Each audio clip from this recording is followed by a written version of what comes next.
ওরে নিজের ভিতরে তাকা তাকা আমার মাওলার কুদরতের ঘেরান। তুই কোন দিকে তাকাইতেছ? ফাইনা মা তুআল্লু ফাসাম্মা ওয়াজহুল্লাহ। এরে বান্দা, তুই যেদিকেই তাকাও সেদিকেই তো আমার মালিক। আমার আল্লাহকে তুই কই তালাশ করো? তোর কণ্ঠের আওয়াজে আমার মাওলার কুদরতের ঘেরান। তোর চেহারার ভিতরে আমার মাওলার কুদরতের ঘেরান।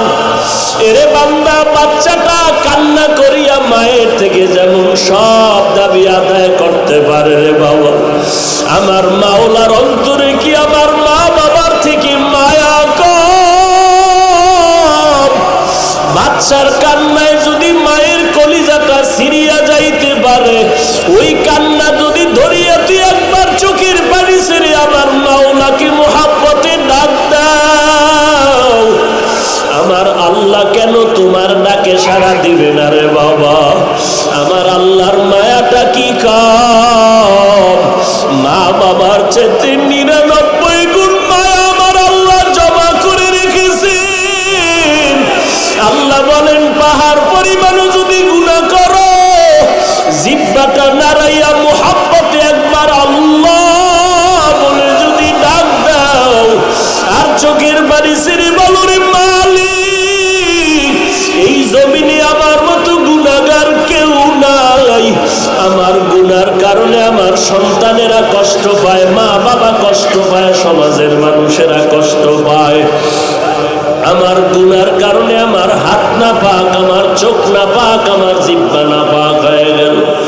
ও আল্লাহ, তুমি রহমান আর গফফার নামের চাদর দিয়া আমারে আবৃত করে নাও, কারণ আমি একটা সেকেন্ডের জন্য আযাব সহ্য করতে পারবো না। কেউ যদি আমাকে একটা চিমটি দেয় সহ্য করতে পারি না, কেউ যদি একটা বেতের বাড়ি দেয় ব্যথা পাই সহ্য করতে পারি না। ওরে বান্দা, গুনাহ নিয়ে যদি কবরে যাও, ওই কবরের দুই পাশের মাটির চাপ কেমন করে সহ্য করবি রে যুবক? পায়ে হাত রেখে বলি, তওবা করো, গুনাহ করবা না, মা বাবার সাথে বেয়াদবি করবা না, আল্লাহর জিকির ছাড়বা না রে বাবা। জামায় ময়লা লাগলে পরিষ্কারের জন্য সাবান লাগাও, পানি দাও। ওরে অন্তরে যদি গুনার ময়লা লাগে, ওরে জিকিরের সাবান লাগাও। জিকিরের সাবান যত লাগাইবা কলবের ময়লা দূর হয়ে যাবে। আর কলব নামের আয়নাটারে জিকিরের সাবান দিয়ে ধুইতে থাকো। এক সময় দেখবি যদি জিকির করতে করতে কলবের ময়লা দূর হইয়া কলবটা আয়নার মতো পরিষ্কার হয়ে যায়, তখন দেখবি ওই কলবের আয়নায় আমার মাওলা, ওই কলবের ভিতর আমার মাওলা পাকের মুহাব্বতের আওয়াজ। আমার মাওলার মুহাব্বত অন্তরে যখন ঢুকিয়া যাবে, তখন আর দুনিয়ার মায়া থাকবে না, গুনাহের কোনো আকর্ষণ থাকবে না। আল্লাহর জিকির করো, কোরআন পড়ো, মা বাবার খেদমত করো, আল্লাহ ওয়ালার দোয়া নিয়ে চলো। জবান দিয়া গুনাহ করিও না, হাত দিয়া গুনাহ করো না, চোখ দিয়া গুনাহ করো না, মোবাইলের গুনাহ থেকে বেঁচে থাক, তওবা করো। তোমার আমার মতো কত যুবক নামাজ পড়ে, তোমার আমার মতো কত যুবক নামাজ পড়ে, চাকরি করে, ব্যবসা করে, অভাব নাই। আল্লাহর কাছে তওবা করো, আল্লাহ বড় দয়ার মালিক। প্রতিদিন প্রথম আসমানে এসে বান্দাকে ডাকে আর বলে, উদউনি আস্তাজিব লাকুম। বান্দা তুমি ডাক দাও, জবাব দেওয়ার জন্য আমি আল্লাহ আরশে আজিমে এখন নাই, আমি প্রথম আসমানে হাজির। ইউকিমুনাস সালাহ, নামাজ কায়েম করো। ওয়া ইউতুনাজ যাকাত, যাকাত আদায় করো। নামাজটা কায়েম করো, কিন্তু কেমনে নামাজ আদায় করব, কতটা সিজদা দিব, কতটা রুকু করব, কতবার সুবহানা রাব্বিয়াল আলা বলবো, কেমনে আমি রুকু করব, কয় রাকাত নামাজ পড়ব, কোরআনে বর্ণনা নাই। আল্লাহ বলেন, এরে উম্মতের দল, হে বান্দা, ইবাদতের হুকুম আমি আল্লাহ দিলাম, ইবাদত ছাড়া আমি আল্লাহর পরিচয় হবে না। তবে ইবাদতের মাধ্যম সব কিছু ব্যবস্থা করলাম। আর এই ইবাদতের নিয়ম কানুন যদি শিখতে চাও, এই নিয়মের জন্যই আমি রাহমাতুল লিল আলামিন পাঠিয়েছি। নবী ইবাদতের নিয়ম দেখায় দিয়েছেন, শুধু মুখে বলেন নাই, কিতাবে লিখে দেন নাই যে প্রথম যখন তুমি তাকবীর দিবা, তাকবীরের পরে সূরা ফাতিহা পড়বা, এরপরে তুমি অন্য সূরা মিলাও, এরপরে দাঁড়াও, এরপরে তুমি রুকু করো, সুবহানা রাব্বিয়াল আযীম, দাঁড়াইয়া তুমি দাঁড়াইয়া সময় ক্ষেপণ করে রব্বানা লাকাল হামদ, রব্বানা ওয়া লাকাল হামদ, আল্লাহুম্মা রব্বানা লাকাল হামদ, আল্লাহুম্মা রব্বানা ওয়া লাকাল হামদ। এরপরে সিজদা করো, সিজদার থেকে উঠে বসো, আবার সিজদা করো, আবার দাঁড়াও। এই যে দাঁড়াও, কেমনে দাঁড়াবা? দুই হাতে ভর করে দাঁড়াবা নাকি মাজাটা সোজা করে দাঁড়াবা? এটা কিতাব পড়লে পাওয়া যাবে না, বুঝাও যাবে না। বুঝার জন্য প্র্যাকটিক্যাল মাস্টার লাগবে, মাস্টার।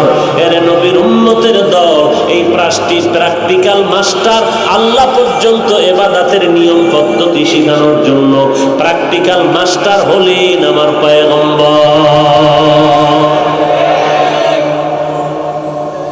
পয়গম্বর নামাজের নিয়ম শিখাইলেন। নামাজে হাতটা কেমনে বাঁধবেন, আঙ্গুলগুলো কোথায় রাখবেন, হাত বাঁধবেন। নবী প্র্যাকটিক্যাল ট্রেনিং করে দেখায় দিলেন, এইভাবে নামাজ পড়ো, সিজদা করো। কিন্তু নবী নাই, নবীর বর্তমানে আমরা এই প্র্যাকটিক্যাল শিক্ষাটা কোথায় পাবো? নবী বলেন, এর উম্মতের দল, কিয়ামত পর্যন্ত একদল বাহিনী রেখে গেলাম। ওই বাহিনী তোমাদেরকে প্র্যাকটিক্যাল আমি নবীর প্রেসক্রিপশনটা শিখায় দিবে, ধরায় দিবে। ওই বাহিনীর নাম হলো ওয়ারাসাতুল আম্বিয়া, উলামায়ে আহলে হক। যারা বলে আমার কোনো আলেম লাগে না, মুরব্বি লাগে না, এদেরকে নিছক ভণ্ড মূর্খ ছাড়া কিছুই বলার উপায় নাই। যারা বলে আমার পীর লাগে না, তাবলীগ লাগে না, মুরব্বি লাগে না, ওস্তাদ লাগে না, টাটকা শয়তান ছাড়া কিছু নয়। এ যে গোমরা হবে এতে সন্দেহের অবকাশ খুবই কম। কারণ আল্লাহ পাক বলেন, বান্দা তুমি কোরআন হাদিস দিয়েই চলতে পারবা না। এজন্যই তো নামাজের মধ্যে প্রতিদিন প্রত্যেক রাকাতের নামাজে তোমারে আমি আল্লাহর দরবারে দোয়া শিখাইয়া দিলাম, ইহদিনাস সিরাতাল মুস্তাকিম। ও আল্লাহ, জান্নাতে যাওয়ার সঠিক সহজ পথ চাই। বলে কোনটা? আল্লাহ বা শিখাইয়া দেয়, সিরাতাল লাযিনা আন'আমতা আলাইহিম, ওই পথ যাদের, যেই পথের পথিকদের তুমি নেয়ামত দ্বারা ভরপুর করেছো, তাদের পথ। জান্নাতের নেয়ামত তুমি যাদেরকে দান করেছো, তারা যেই পথে চলেছে তাদের পথ। তারা কারা? ومن يطع الله والرسول فأولئك مع الذين أنعم الله عليهم من النبيين والصديقين والشهداء والصالحين وحسن أولئك رفيقا। চার দল প্রতীক: নবীগণ, সিদ্দিকগণ, শহীদগণ, সালেহগণ। কে বলেছে পীর মুরিদির কথা কোরআনে নাই? পাই নাই বলো, নাই বলিও না। তুমি পাও নাই, অন্যরা পেয়েছে। নাই বলার কোনো সুযোগ নাই, কারণ কোরআনের ইলমের দরিয়ার মধ্যে ডুব দিয়া কেউ কিনারায় যেতে পারে নাই। ইলমেরা ইজাজু করদান বেহিসাব, খলকেরা দাদান জওয়াবে বাসওয়াব, আপনা দারত দোস্তে খলকা জারেরা, মিস্তে ই খসলত কে দিনদারেরা। এরে বান্দা, আমি আল্লাহ তোমাকে বড় আদর করে ডাকলাম, তোমরা আমারই বান্দা। শুধু বান্দা বলে নাই, বলেছেন ইবাদি। তোমরা আমি আল্লাহর প্রিয় বান্দা, আর কারো বান্দা না। ওরে হিন্দু ধর্মের পাগল, 33 কোটি দেবদেবীর পূজা করো, যাই করো না কেন, কেউ তোমারে বানায় না। বানানোওয়ালা আমি একমাত্র আল্লাহ। অখ্রিস্টান ধর্মের মানুষ, যতই তুমি খ্রিস্টান ধর্ম পালন করো আর যেদিকেই দৌড়াও, তোমার বানানেওয়ালা ঈসা নবী না কে বানিয়েছেন? লাম ইয়ালিদ লাম ইউলাদে উলাইকাস ওয়ালিদু মাউলুদেরাহু খালেকাস। আল্লাহ হলেন খালেক আর সব হলো মাখলুকাত। এরে নবীর আশিক, আল্লাহ এমন মুহাব্বতের নজরে ডাকলেন, তোমরা আমারই বান্দা। ইয়া ইবাদি, ইয়া নিসবতি লাগায় বললেন তোমরা আমার বান্দা, আর কারো বান্দা না। আমি আল্লাহ তোমাদের বানাইছি, শুধু বানাই নাই, তাকায় দেখ আমি আল্লাহ কেমন কারিগর। আমি আল্লাহর দরবারে তোদের ডাকতেছি, কারণ মুরগির বাচ্চাগুলো যখন দৌড়াদৌড়ি করে, মা ডানা মেলিয়া বাচ্চাদের ডাকে আর কয় তাড়াতাড়ি আমার ডানার ভেতরে আয়। কারণ তোরা খেলার মজা পায় যদি দূরে থাকো, উপরে কিন্তু তোদের দুশ্মনরা তাকায় আছে, আঘাত করে তোরে নিয়ে যাবে, আর ধরে রাখা যাবে না রে সন্তান। আল্লাহ ডাকেন আর বলেন, ও গোলাম, গজবের ওই আড়াল থেকে ফিরে আয়, কারণ গজবের থেকে আমি আল্লাহর রহমত অনেক বড়। রহমতের ছায়ায় ফিরে আয়। রহমতের কোলে ফিরে আসার মাঝখানে একটা গুনার পর্দা আছে, তুই গুনার পর্দা লাগাইস। এই পর্দাটারে যদি তুই ভাঙতে চাও, ওই পর্দা ভাঙ্গার একমাত্র মেডিসিন হলো কান্নাওয়ালা তওবা। গুনাহ ছেড়ে আমার দরবারে ফিরে আয়। আমি আল্লাহ কেমন মায়া করি জানো? বান্দা তুই এক বিঘা আগাবি, আমি আল্লাহর রহমত তোর দিকে এক হাত আগায় যাব। ও বান্দা তুই এক হাত আগায় যাবি, আমি আল্লাহর রহমত তোমার দিকে দুই হাত আগায় যাব। বান্দা তুমি হেঁটে হেঁটে আগাইবা, আমি আল্লাহর রহমত তোমার দিকে দ্রুত গতিতে দৌড়াতে থাকবে। অতএব আমি আল্লাহর কি পরিমাণ মায়া, আমি আল্লাহ তোরে এত সুন্দর করে বানাইছি, চাই না আমার বানানো বান্দাটা আগুনে পুড়িয়া ছাই হয়ে যাবে। কারণ আমি আল্লাহ জানি জাহান্নামের এক সেকেন্ডের আযাব তুই সহ্য করতে পারবি না। অতএব বান্দা ফিরে আয়, আমি আল্লাহ তোর জন্য এত সুন্দর এক আরামের জান্নাত বানাইছি, যেখানে ডুববি জীবনে আর বের হওয়ার কথাও মনে আসবে না। ওই জান্নাত যদি পেতে চাও, যারা অন্যায় করেছো, শয়তানের ধোকায় পড়ে গুনাহ করেছো, আমি আল্লাহ তাকায় আছি, বান্দা তাড়াতাড়ি তওবা করে নাও। তওবা করতে দেরি হবে, আমি আল্লাহ তোমার গুনাহ মাফ করতে দেরি করব না। আমি আল্লাহর এত মায়া, তোমাকে আমি কিন্তু এক ফোঁটা নাপাক পানি দিয়া মায়ের গর্ভে বানাই না। এক ফোঁটা নাপাক পানিটারে ফেরেশতা দিয়া 40 দিন মন্থন করে রক্ত গোশত হাড্ডি দিয়া সুন্দর একটা স্ট্রাকচার তৈরি করলাম। আমি আল্লাহ তোমারে জাহান্নামে দিতে চাই না। কেন? তুমি আমার আদরের গোলাম, এত সুন্দর করে তোরে বানাইছি। আসমানও আমি বানাইছি, জমিনও আমি বানাইলাম, পাহাড় বানাইলাম, সূর্য বানাইলাম। আসমানদারে এত সুন্দর করে বানাই নাই রে মানুষ, বান্দা তোরে আমি এত সুন্দর করে বানাইছি। সূর্যটারে আমি আল্লাহ এত সুন্দর করে বানাই নাই, আমি আল্লাহ মানুষটা এত সুন্দর করে বানাইলাম। তোর জন্মের সূত্র নাপাক পানি, অথচ তোর দাম কত তুই দেখ। এত সম্মান তুই পাইলি, দুনিয়ার সব এক পালায় দিলেও তোমার সম্মানের সমতুল্য হবে না।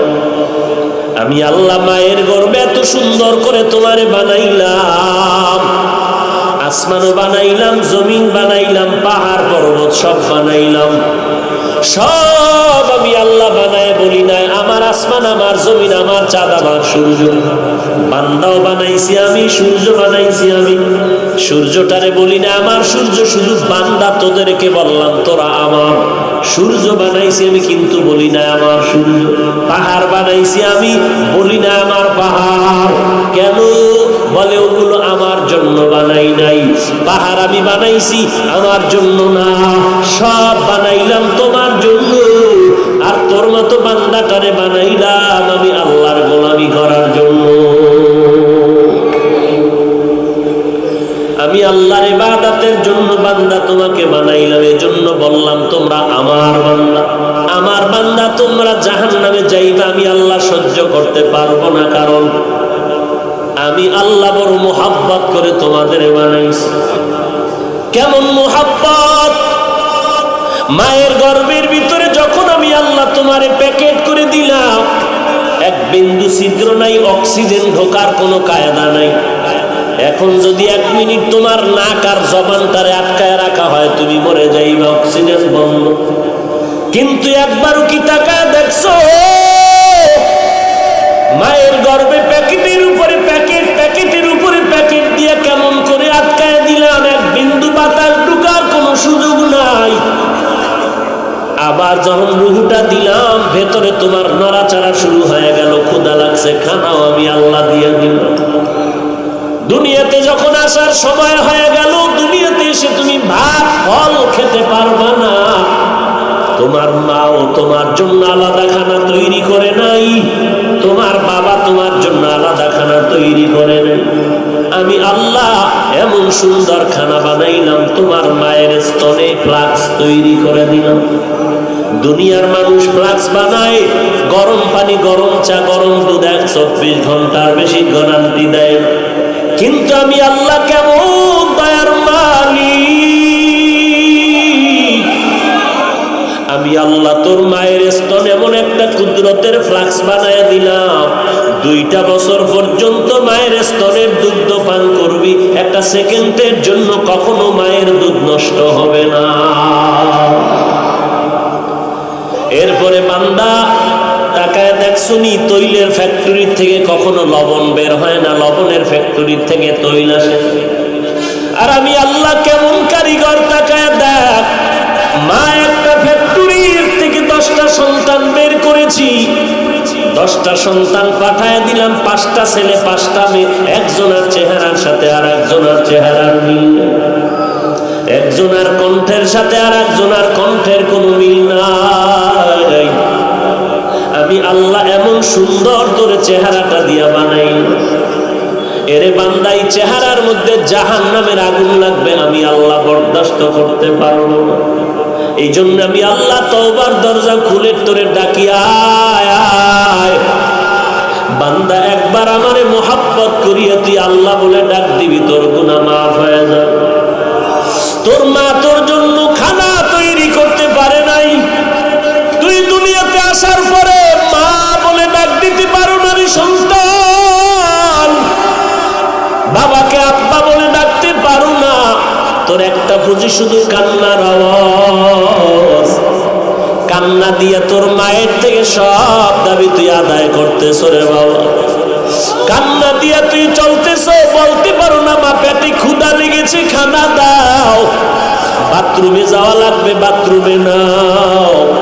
তোর একটা বুঝি শুধু কান্নার আওয়াজ, এই কান্নার আওয়াজটা দিয়ে তুই মায়ের থেকে কি দাবি করতেছ? এটা মায়ের ভেতরে একটা রাডার বানায় দিয়েছি, চুম্বক বানায় দিয়েছি। তোর কান্না দিয়ে তুই কখন খানা চাও, কখন বাথরুমে যেতে চাও, তোর আব্বাও বুঝে না, তোর মায়ের রাডারে ধরা পড়ে যায় তোর কান্না দ্বারা তুই কখন কি আবদার কর। বাবায় কয় বাচ্চাটা কেন কাঁদে, ক্ষুধা লাগছে, মায়ের রাডারে ধরা পড়ছে, বাচ্চা ক্ষুধার জন্য কাঁদে না। মা ডাক দিয়ে কয় বাচ্চা কান্না করে শুধু ঘুমাইতে চায়, কারণ 5 মিনিট আগে খানা দিয়েছি, বাচ্চারা এখন ঘুমের আগেও কান্না করে, এটা খানা আর কান্না না। ওরে বান্দা তাকায় দেখ, আমার আল্লাহরে তালাশ করার জন্য আমেরিকা যাওয়া লাগবে না, আমার আল্লাহরে তালাশ করার জন্য লেবানন যাওয়া লাগবে না, জঙ্গলে যাওয়া লাগবে না। ওয়াফি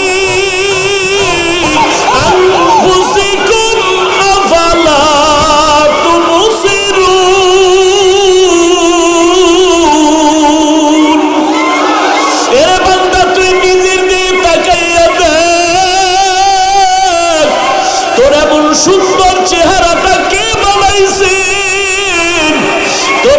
সুন্দর একটা কণ্ঠ কে দান করেছেন রে গোলাম? ওরে নিজের ভিতরে তাকা দেখা আমার মাওলার কুদরতের ঘেরান। তুই কোন দিকে তাকাইতেছ? ফাইনা মা তুআল্লু ফাসাম্মা ওয়াজহুল্লাহ। এরে বান্দা, তুই যেদিকেই তাকাও সেদিকেই তো আমার মালিক। আমার আল্লাহকে তুই কই তালাশ করো? তোর কণ্ঠের আওয়াজে আমার মাওলার কুদরতের ঘেরান, তোর চেহারার ভিতরে আমার মাওলার কুদরতের ঘেরান।